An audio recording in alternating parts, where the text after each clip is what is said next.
Hello and congratulations on getting access to this video course on how to optimize your videos before making your YouTube videos live.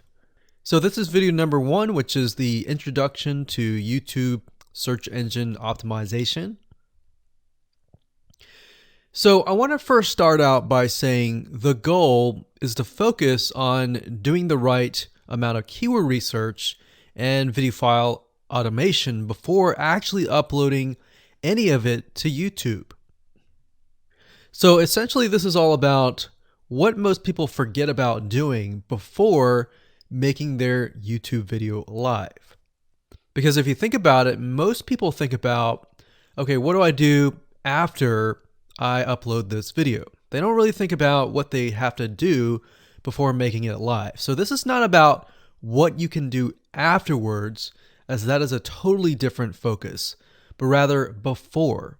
So besides simple optimization, you really need to know that YouTube ranks the videos that people watch the longest. Meaning, let's say for example that we have a 10-minute video. YouTube looks at that video. They look, yes, at the likes, dislikes, and comments, but they also look at, okay, do people actually watch most of this video?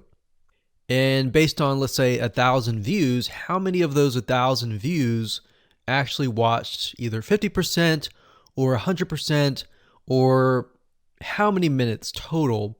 1,000 times how many minutes was watched. So they really look at how long people watch the videos as a whole. Meaning the more viewers and the longer that they watch, that will get you ranked up further and further up. So instead of focusing on, spammy tactics, tons of backlinks, and all of that, our goal here is to really focus on the user experience. So what I want to do now is give you a quick overview of what's inside this video course. This is, of course, video number 1. Video number 2 is going to be about competitive research, or in other words, researching your competitors to kind of get a better idea of why YouTube is ranking those videos. Video number 3, we'll talk about highly searched keyword terms and how you can find those for your product or service or whatever you're trying to promote. Video number 4, we'll talk about your title and your description. Video number 5, we'll talk about video file optimization. So we're going to optimize the actual file, because each file has essentially information in it. And of course, video number 6 will talk about why your thumbnail is important and how to make it professional and good looking. And video number 7 will talk about video length and why that matters. We talked briefly about it just now, but I'm going to dive in deeper in that video. And of course, last but not least, I'm going to give you a secret tip on how to outrank your competitors in video number 8. So before we get started, I want to talk about what you need to have in hand. You're definitely going to need your product or service and an idea of the niche that you're targeting. You also need to have a video that is ready to be uploaded. And with that said, let's move on to video number 2. Hello and welcome back. This is video number 2. So let's talk about competitive research. You see, the best way to understand how you can rank better is to know what is already ranking in your niche or your market. So what we want to do here is we want to analyze the videos that are on the top. And I want you to specifically look at what titles, what descriptions are they using, and what thumbnails are they using that are eye-catching. And what is the user experience like when you click through those videos? So let's go ahead and do some competitive research. So for the sake of making sure that we find YouTube videos that actually relate to promoting a product, what I want to do now is just to pick a product out of the blue and let's take a look at YouTube. So one product that I've been using for a while now, which has been really, really awesome, is called the Instant Pot. It's basically a pressure cooker that cooks food at a really fast rate. So what we're going to do is we're going to hop on over to youtube.com and we're going to type in Instant Pot and see what we get. So I'm not going to click enter just yet because I'm interested in getting an idea of what kind of potential keywords that we could rank on, or what potential videos that we can create. And we'll talk more about this in the next video. But for now, let's just do some basic keyword brainstorming and then, of course, do some competitive research. So Instant Pot, we got Instant Pot recipes, we got Instant Pot ribs, Instant Pot roast. So let's just click here and see what we get. Now we can see how to use Instant Pot has 316,000 views right here. Instant Pot chicken, top 6 easiest things to cook in your Instant Pot. Perfect for beginners. All right. So let's just take a look at the top 3.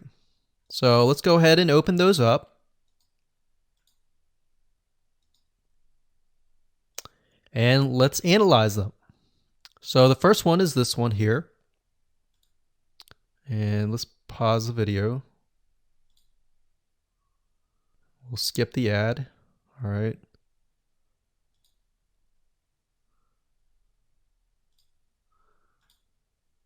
Okay, so how to use the Instant Pot 101 for beginners. So if we think about the type of audience that the Instant Pot attracts, it attracts somebody who has a busy life, who may be a beginner at cooking and just wants a quick and easy meal done fast. So we can see that. So one thing that I like to do is I like to copy the titles to Notepad. Just kind of get an idea of what we're dealing with. So that's the title. Looks like she's promoting an Amazon affiliate link. We can see that here, Amazon.to. We've got Instant Pot hacks, Instant Pot yogurt, and all that. So what she's doing, it's very funny, but she may not realize she's doing this, but what she's using is a method called siloing. And she's basically telling YouTube, hey, not only do I have this video on Instant Pot, I've got Instant Pot hacks, yogurt, recipes, and other recipes.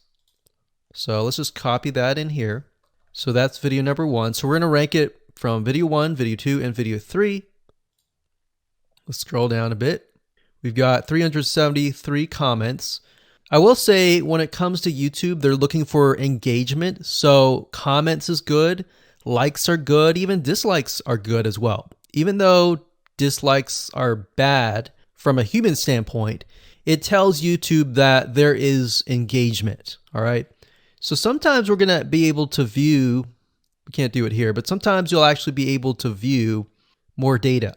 But for now, you can't hear. Now, we can actually dig deeper if we want to.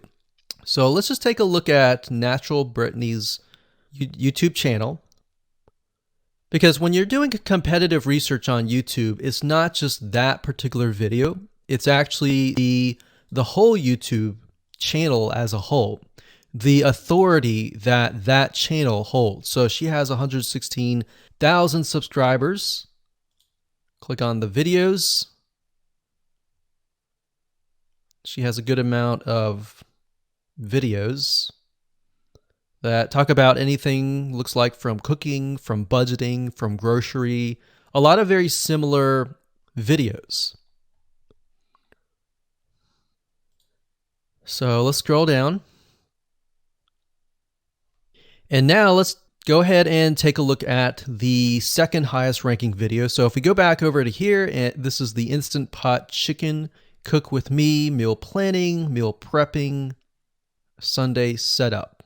So let's go here, take a look.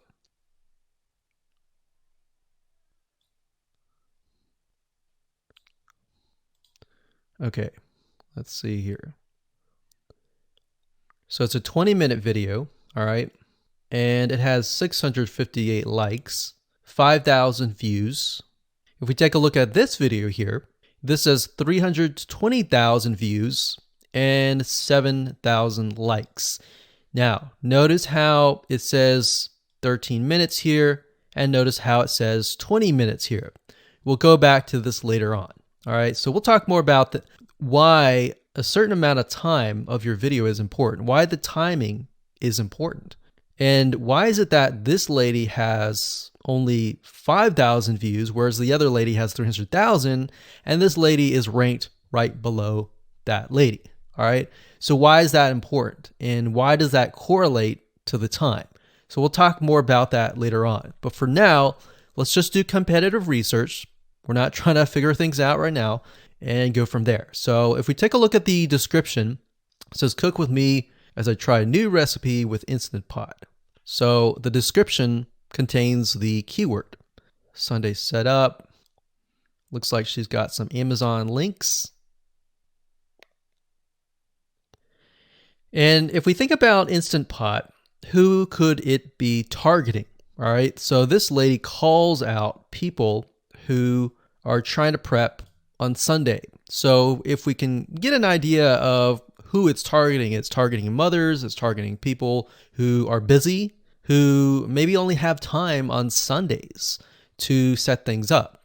And chicken is a common thing, so maybe she's getting a lot of clicks. We don't know exactly, but we know that the headline and the description work together and getting clicks. All right, back over here, this is the third one. So let's take a look at this one. So this one is 8 minutes, but it has a lot more views than those other two videos, but it's shorter. It's shorter, but it has longer amount of views, and it's third. It's got 11,000 likes and 633 dislikes. If we scroll down, we can see that it has more comments than the first one. So why is it that the first one is number one and this one is the third one and it has more views and more comments? Well, we don't know exactly why, but I have a hunch as to why that is, which we'll talk more about ranking and what Google and YouTube is looking for later down the road. So that's that. Let's just copy that title. And I'm going to go ahead and pause this video and we'll copy and paste that information to the notepad. Okay, so I went ahead and copy and paste the information. So this is video 1, this is video 2, and this is video 3 down below. So let me make this bigger. So we have this information. So as we're kind of analyzing the competitor, we want to save this for later, but can you kind of see a similarity here? So this is calling out the target audience. This is calling out the people who are busy, essentially. And top 6 ways, top X ways, top certain number ways is always a good title. So perfect for beginners.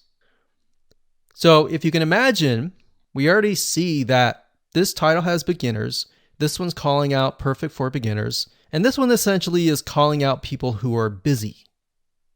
So it's a target audience. So that's key.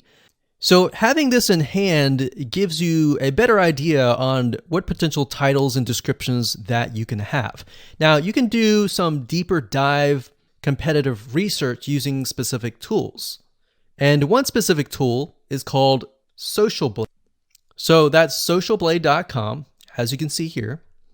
And I like to use this to kind of get a better idea of the YouTube channel as a whole. Because what you're trying to figure out is, did this person rank because their channel as a whole has a lot of traffic? Or did this person rank simply because of the titles and the description? So there's many factors that come involved, but let's take a look at Naturally Brittany. So let's go ahead and copy this. And you basically want to come here and type in the username of the YouTube channel. So we'll go ahead and click this here. Okay, so we can see here that this is Naturally Brittany, 116,000 subscribers. She's got 19 million video views. So that kind of gives us an idea of how easy it is to break through. Is it easy? Is it going to take a little bit work or what? So let's just go ahead and open her up, and let's do the same thing with the other videos. So this one is marriage and motherhood. We got that here. So she has 7 million video views. So it's about half of what we saw earlier. And this one is called Six Sisters Stuff. And this one has about 9 million video views.